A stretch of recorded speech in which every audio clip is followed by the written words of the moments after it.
What's up guys, it's Tython, and we're about 4 hours from fresh launch and I'm super excited. However, I have been having a lot of people worried about gearing Elemental early on. And I wanted to tell you guys, like right now, gearing an Elemental Shaman is no issue at all, even early in phase 1. And I'll go through each of the gear options shown here with a few alternatives.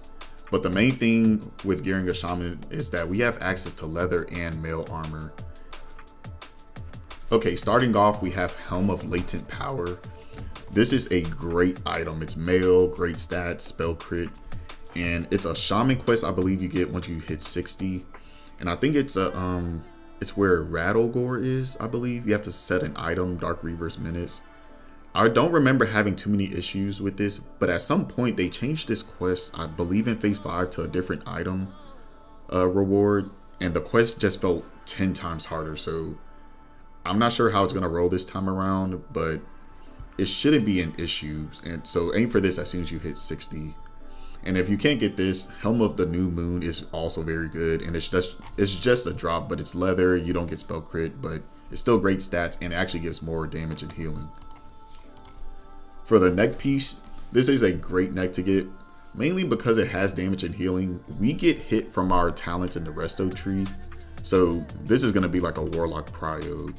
So if you can't get this, don't worry, get Tooth of Gnar. This gives more intellect. You lose some spell power, but you still get 3 MP5, and it's a pretty high drop. Next for the chest is Pauldrons of Elements. I would prefer, or I would recommend that you get a lot of Dungeon Set 1 pieces if you can. The set bonuses from it, like plus 200 armor, plus 23 spell power with the 4 set, they're just very good. And if you can get the 6 set, that's even better. But I will recommend this. I know it doesn't give spell power, but like I said, I would not wear like these cloth pieces that give spell power, because one, you're just going to be super squishy. As shamans, we already don't have great any CC at all, and we don't have great mobility, so I would not recommend wearing these. But this is a great mail piece too, with damage and healing, but it doesn't give stamina, so I would just go for Pauldrons of Elements. It's a pretty high drop. For the cloak, Deep Woodlands Cloak, this is super easy to get while leveling. Vest of Elements is what I would aim for the 4-piece set, but Tunic of the Crescent Moon is also very good. You get spell crit, it's leather, but you get great damage and healing. But you'll actually get more spell power running this 4-piece. For the bracers, Bindings of Elements, it's a BOE, so if you can't get a drop, you can just buy it. For the weapon, Witchblade is very good. It gives great spell power, but Hypnotic Blade, I believe, gives 8 intellect also, and it only gives like 5 less spell power. So Hypnotic Blade gives 9 spell power, and it also gives a little spear. So this is a great option. Like, I actually used this all throughout level 60 until I got an upgrade when I was playing Classic Era and Season of Mastery. Oh, and sorry, I forgot to mention, if you can't get if you still want to upgrade from Hypnotic Blade and you can't get Witchblade, there's a boss in Ubers who's in the same room as Jed, and he drops this mace, so you won't have any competition from other casters besides maybe a priest. But I don't think they'll be worried about using this, as they'll be using like staves and other items. For the shield, you want to get Rattlecage Buckler. It gives great stats, great armor. If you can't get that, get the shield off of Tinkerer and Mara. Right here, Gizlock's Hypertech Buckler. And for the gloves, you want to get Dracorian Gauntlets. These are very good. It's mail, stam, intellect, damage, and healing. You really shouldn't have any competition getting those. For the belt, you want to get Barrage Girdle. This is very good. Again, mail, stamina, intellect, damage, and healing, and it gives 23 spell power. For the legs, I would aim for Kilt of Elements. I had a little trouble getting this. It seems to have a pretty low drop, 5%, so if you can't get that, I would say then at that point I think it's okay to wear like some type of leather or cloth piece. For the boots, these are very good. You can get them very early on also. Like, they're only level 48. Stamina, intellect, and they give 1% hit and 11 spell power. For the rings, this is a great ring to have. I never had an issue getting this ring. For the second ring slot, I would get this ring. It gives stamina, intellect, and some spell power. And for trinkets, this is an easy trinket to get. 2% crit, it's amazing. It's a quest reward. And then the other trinket you want to get is the trinket every caster tries to get. So good luck getting this. If you can't get that, Burst of Knowledge is great too, 12 spell power.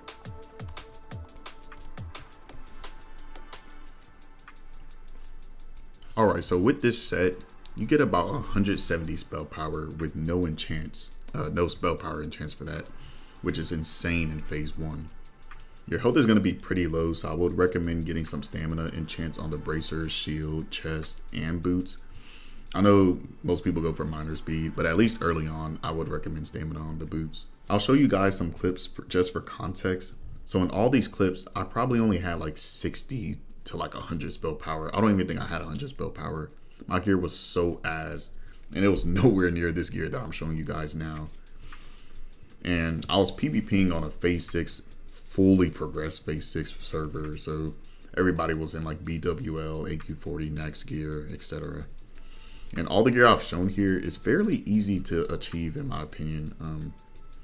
All of this pretty much just to say Shams will be very powerful in phase 1 due to other classes also not really having great access to gear or effective gear at that. So, Shamans are bursty by nature, so elemental mastery with little to no spell power is enough to almost one-shot most of these classes in phase 1. And because of this, like I mentioned, I would not try to get cloth spell power pieces or items that aren't mail or at least leather, just for the survivability purposes I mentioned. Also, I didn't really get a chance to get most of this gear because people weren't running dungeons that much in Classic era. But with phase 1, I would take full advantage in these first 3 weeks especially to be running nothing but dungeons. This gear should be really accessible. Side note though, in most of these clips, I was able to also win because I had engineering. Even if you have the best gear, regardless of class, you can lose to somebody who just knows how to use engineering properly. Engineering just helps so much, especially with shamans, due to our lack of like CC and mobility. Okay, so once raids come out, you have more access to like Deep Earth Spalders from MC, tier pieces that give spell power from MC, Aura Stone Hammer, that's a great weapon. Basically, you get a lot of great gear as resto that you can use for elemental. And again, this will make you extremely overpowered due to how much spell power. Like I think you can have upwards to like 250 spell power once MC gear comes out. Your survivability with better shields, Malistar's Defender, and Burst. I'll probably make another video if people want me to, but I think after this it's pretty straightforward. At this point of the game, most classes still have relatively low stamina, which makes shamans even stronger. However, with a lot of the gear from MC, it might be a little bit unrealistic to get that gear before phase 2 comes out with the honor system, just by the nature of how raids work and gear works. But by the time the honor system comes out, the PvP gear will be available. But if you don't want to rank, you don't really want to deal with honor and all that, the raid gear is still very effective to be dominant in PvP. I feel like it's more than enough. The PvP gear just allows you to have a guaranteed way to get gear if you're struggling to get it from raids. Like getting the blue rank 10 set only takes 4 weeks, and you don't have to get anywhere above like 250k honor. It's very easy, especially with everybody who's gonna be probably spamming AV. And the blue PvP set is very good for Shaman for survivability, and it offers great spell power and some spell crit here and there. So like shamans don't really need PvP gear to dominate, like I already mentioned. You mainly just need engineering to set up good burst windows. And most of my clips that I show you guys nowadays, I'm just using raid gear. I'm mainly using AQ40 tier 2.5 gear and some ZG off pieces, which will become available later on. And you can raid as resto and get access to a ton of great spell power gear due to, like I mentioned earlier, all the gear we want is mail and some of it being leather with spell power. So you essentially have no competition from mages, warlocks, druids, unless it's a leather piece, etc. And unless it's a weapon. And this goes without saying, most of your raid gear is going to be just for shamans until AQ40 when it becomes like tokens. AQ40 and next, then you'll have to like have a little bit of more competition due to the token system. But I hope this just helps with a lot of people's worries with gearing Elemental Shaman. You'll have no issue. It should be fairly easy. And I hope this video just kind of gave a good guide to gearing, to just give you guys an idea of the mindset you want to have when you're gearing up your LE Sham. Thank you guys for stopping by. Sorry if this video went a little bit longer than I intended, but I'll see you guys in a few hours, and I hope you guys all have a great weekend and a great time playing fresh.